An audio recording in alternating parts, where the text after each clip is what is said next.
பெருமாகிய இயேசு கிறிஸ்துவினால் உண்டாகிற மெய்யான சமாதானம் நன்மை புதிய மாதத்தின் முதல் வேளையிலே ஆண்டவர் பாதத்தில் அமர்ந்திருக்கிற உங்கள் யாவருக்கும் பரிபூரணமாய் உண்டாவதாக. இந்த புதிய மாதத்திலும் ஆண்டவர் நம்மை வழிநடத்தும்படியாக நமக்கு தருகின்ற தம்முடைய வார்த்தை சங்கீதம் 121 2வது வாக்கியம். வானத்தையும் பூமியையும் உண்டாக்கின கர்த்தரிடத்தில் இருந்து எனக்கு ஒத்தாசை வரும். வானத்தையும் பூமியையும் உண்டாக்கின கர்த்தரிடத்திலிருந்து எனக்கு ஒத்தாசை வரும். இந்த உலகத்திலே ஒத்தாசை உதவி தேடுகிற ஜனங்களாக நாம் இருக்கின்றோம். மனித குலமானது உதவி இருந்தால் மாத்திரமே சமாதானமாக வாழ முடியும். எனவேதான் மனிதரை மனிதர் பார்க்கும்போது சொல்லுவார்கள், உதவி செய்யவில்லை என்றாலும் பரவாயில்லை, உபத்திரவம் செய்யாதே. உதவி என்பது ரொம்ப ரொம்ப முக்கியம். ஒரு மனிதன் இன்னொரு மனிதனிடமிருந்து எதிர்பார்க்கின்றான். இந்த உலகம் இயற்கையிடமிருந்தும் கடவுளிடமிருந்தும் உதவிக்காக காத்திருக்கிறது. எனக்கு எந்த ஒரு உதவியும் தேவையில்லை என்று எந்த மனிதனாலும் சொல்ல முடியாது. மனித உதவிகளோ இறைவனுடைய உதவியோ நம்முடைய வாழ்விற்கு அவசியமான ஒன்றாகவே இருக்கிறது. ஆண்டவர் இந்த நாளிலே நமக்கு தருகிறார். இப்புதிய மாதத்திலே வானத்தையும் பூமியையும் உண்டாக்கின கர்த்தர் சொல்லுகிறார், என்னிடத்திலிருந்து உனக்கு ஒத்தாசை வரும், என்னிடத்திலிருந்து உனக்கு ஒத்தாசை வரும் என்று அவர் சொல்லுகிறார். இந்த சங்கீதத்தினுடைய துவக்கமே அழகாய் ஆரம்பிக்கிறது. எனக்கு ஒத்தாசை வரும் பர்வதங்களுக்கு நேராக என் கண்களை நான் ஏறெடுக்கிறேன்.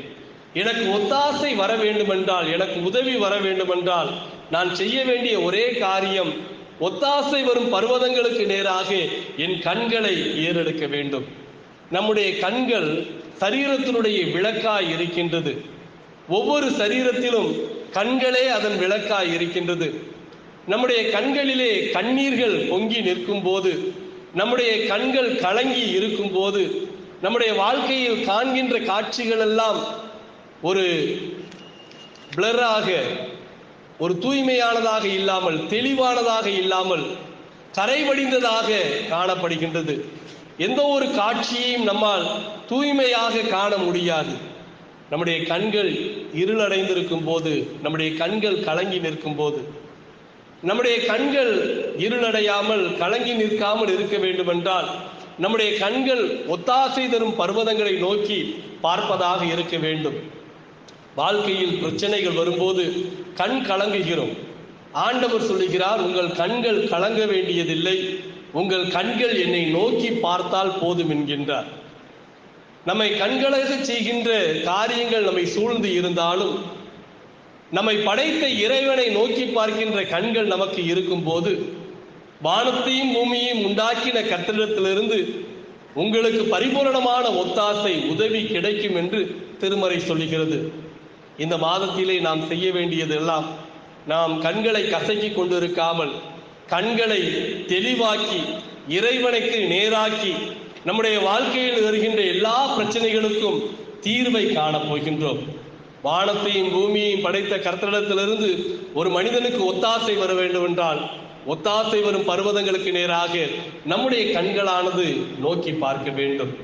அப்படி கண்கள் நோக்கி பார்க்கும்போது ஆண்டவர் எப்படிப்பட்ட ஆசீர்வாதங்களை எல்லாம் இம்மாதத்திலே நமக்கு தருவார் என்று பார்த்தோம் என்றால், இந்த பகுதியிலே அழகாய் அநேக காரியங்கள் சொல்லப்பட்டிருக்கிறது. அதில் ஒரு சில காரியங்களை மாத்திரம் நான் உங்களுக்கு எடுத்துக் கூற விரும்புகிறேன். முதலாவதாக 3வது வாக்கியம் சொல்லப்பட்டிருக்கிறது, உன் காலை தள்ளாட ஒட்டார்.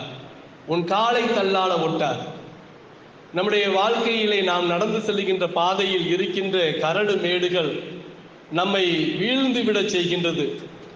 சறுக்கல்கள் நம்மை முழுவதுமாக சாய்ந்து போக செய்கின்றது. வழியிலே நின்று இவ்வழியாய் செல்வதா அல்லது வேறு வழியாய் செல்வதா என்று நாம் எந்த திசையை தேர்ந்தெடுப்பது என்பதை குறித்து சோர்ந்து போகின்றோம். திசை தெரியவில்லை, வழிகள் கடினமாய் இருக்கின்றது, இலக்குகள் தூரமாய் இருப்பதினால் நடக்க முடியாமல் சோர்ந்து போகின்றோம். இப்படிப்பட்ட சூழ்நிலைகள்ல ஆண்டவர் சொல்லுகிறார், உன் காலை நான் தள்ளாட விடுவதில்லை, உன் காலை நான் தள்ளாட விடுவதில்லை என்று சொல்லுகிறார். இந்த உலகத்திலே நாம் எதை அடைய வேண்டும் என்றாலும் நாம் நிச்சயமாக அதை நோக்கி கடந்து செல்ல வேண்டும். அதை கடந்து செல்லுவதற்கு நாம் செல்லுகின்ற போது வருகின்ற சோர்வுகளை ஆண்டவர் நம்முடைய வாழ்க்கையிலிருந்து நீங்க செய்வார். உன் காலை தள்ளாட விடமாட்டார் என்றால் நீங்கள் எந்த இடத்திலும் அசைக்கப்படுவதில்லை என்று ஆண்டவர் சொல்லுகிறார். நீங்கள் உறுதியானவர்களாக இருப்பீர்கள் என்று ஆண்டவர் சொல்லுகிறார். உங்களுக்கான திசை உங்களுக்கு தெரியும். ஏசாயா 30வது அதிகாரத்தில் 21வது வசனம் இவ்விதமாய் சொல்லுகின்றது, நீங்கள் வலதுபுறமாய் சாயும் போதும் இடதுபுறமாய் சாயும் போதும் வழி இதுவே, இதிலே நடவுங்கள் என்று சொல்லுகின்ற சத்தத்தை உங்கள் காதுகள் பின்னால் கேட்கும் என்று சொல்லப்பட்டிருக்கிறது. உங்களுக்கு வழிகாட்டுகிறவராக ஆண்டவர் வருவார். உன் காலை தள்ளாட விடமாட்டார் என்று சொன்னால் அதுதான் அர்த்தம். ஆண்டவர் வழிகாட்டியாய் வருவார். நான் வீழ்ந்து போகாதபடி அவர் என்னை அரவணைத்துக் கொள்வார். என்னை இந்த உலகத்திலே அசைக்க முடியாதபடி ஆண்டவர் ஸ்திரப்படுத்துவார். இந்த புதிய மாதத்துல ஆண்டவர் அப்படிப்பட்ட நன்மைகளை நமக்கு தர ஆயத்தமாய் இருக்கிறார்.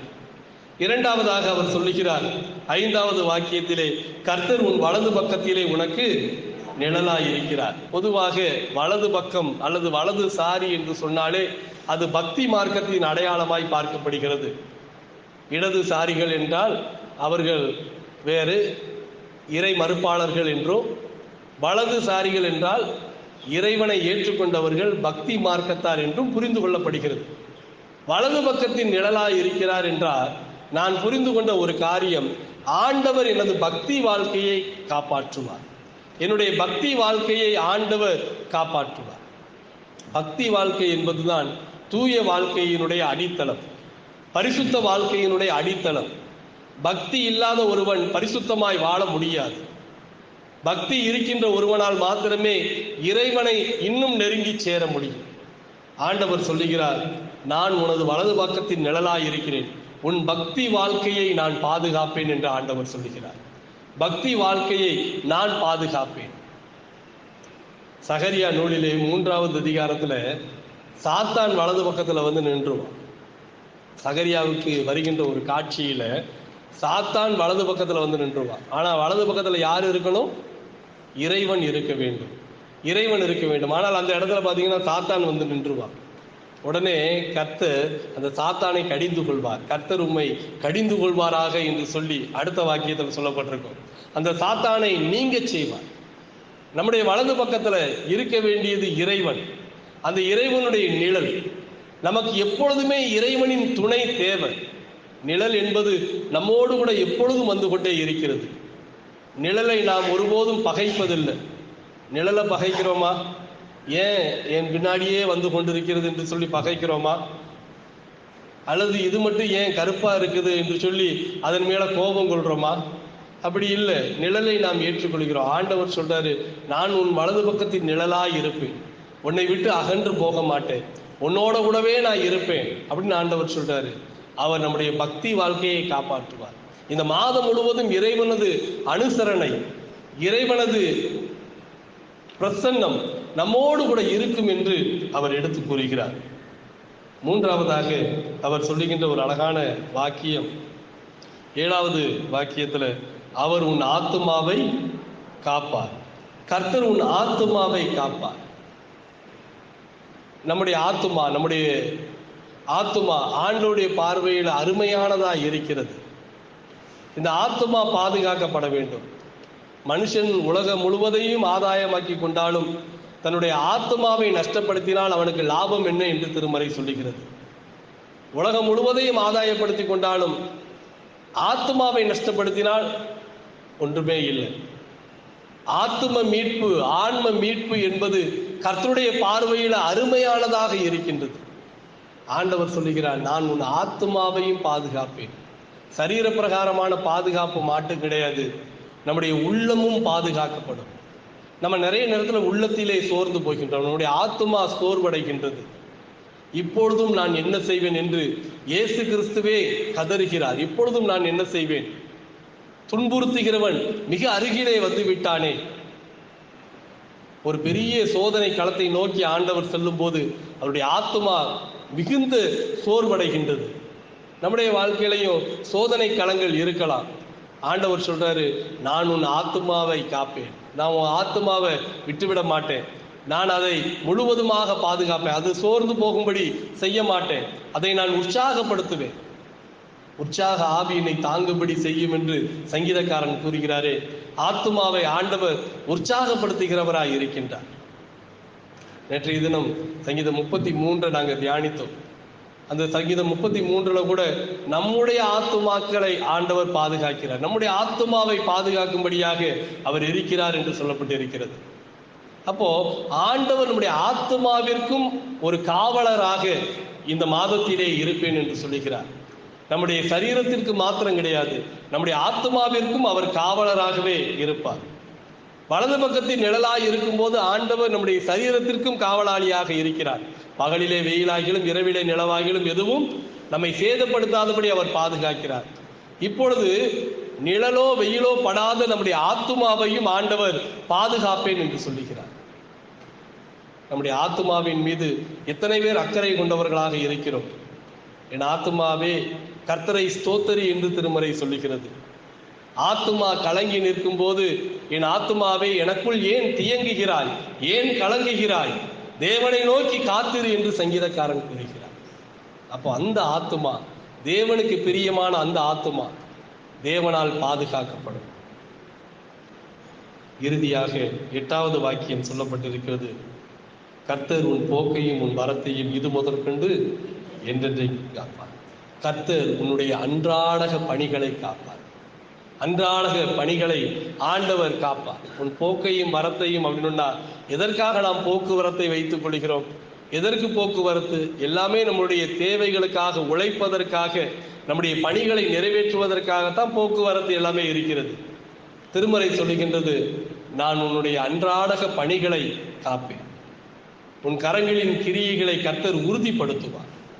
புத்தலான பைகளிலே போடுவதை போல் இருக்கிறதே, எதுவும் சேமிப்பாய் இல்லையே என்று நாம் எண்ண வேண்டிய அவசியம் இல்லை.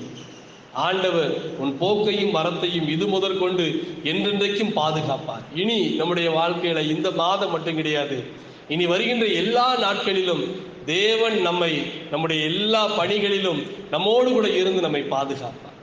நம்முடைய தேவைகள் அனைத்தையும் சந்திக்கிற தேவன் இந்த நாளிலே நமக்கு தருகின்ற வாக்கியங்கள் இவைகள் தான். உன்னுடைய அன்றாடக பணிகளை நான் பாதுகாப்பேன், உன் ஆத்துமாவை நான் பாதுகாப்பேன், உன் வலது பக்கத்தின் நிழலாய் இருந்து உன்னுடைய ஆன்மீக வாழ்க்கையை, உன்னுடைய பக்தி வாழ்க்கையை நான் பாதுகாப்பேன், உன் காலை நான் ஒருபோதும் இந்த உலகத்திலே தள்ளாட விடுவதில்லை என்று ஆண்டவர் சொல்லுகிறார். இந்த தேவனை நாம் நோக்கி பார்ப்போம். வானத்தையும் பூமியையும் படைத்த கட்டிடத்திலிருந்து எனக்கு ஒத்தாசை வரும் என்று சொன்னாரே, நம்ம குடும்பத்துக்கு சப்போர்ட் தேவை. ஆண்டவருடைய ஒத்தாசை நம்முடைய வாழ்க்கைக்கு, தனிப்பட்ட வாழ்க்கைக்கு ஆண்டவருடைய ஒத்தாசை தேவை. போதகர் வந்துவிட்டார், உன்னை அழைக்கிறார் என்று அன்றைக்கு மார்த்தாள் சொன்னாலே, எதற்காக அந்த போதகர் வந்தார்? கலங்கி கொண்டிருக்கின்ற அந்த மக்களை ஆறுதல் படுத்துவதற்காகவும், மீண்டும் அவருடைய வாழ்க்கையிலே ஒரு நம்பிக்கை அளித்து தன்னுடைய ஆசீர்வாதத்தை காணச் செய்வதற்காகவே. எனவே நாம் கலங்கி நிற்க தேவையில்லை. கண்ணீரோடு நிற்கிற நம்மை பார்த்து சொல்லுகிறார், போதகர் வந்துவிட்டார், உன்னை அழைக்கிறார், எழும்பி வா என்று மார்த்தாள் மரியாளை பார்த்து சொன்னார். நாமும் அந்த நம்பிக்கையோடு இந்த மாதத்திற்குள்ளாக புறப்பட்டு செல்வோம். கண்ணீரை துடைப்பதற்கு, கண்ணீரிலிருந்து நம்மை விடுவிப்பதற்கு ஆண்டவர் வந்துவிட்டார். அவர் சொன்ன வாக்குத்தத்தத்தின்படி இந்த 4 ஆசீர்வாதங்களையும் இந்த மாதத்தில் நமக்கு தருவார். நமக்கு எதுவும் குறையவில்லை என்று சொல்லி சிங்கக்குட்டிகள் தாழ்ச்சியடைந்து பட்டினியாய் இருக்கும்.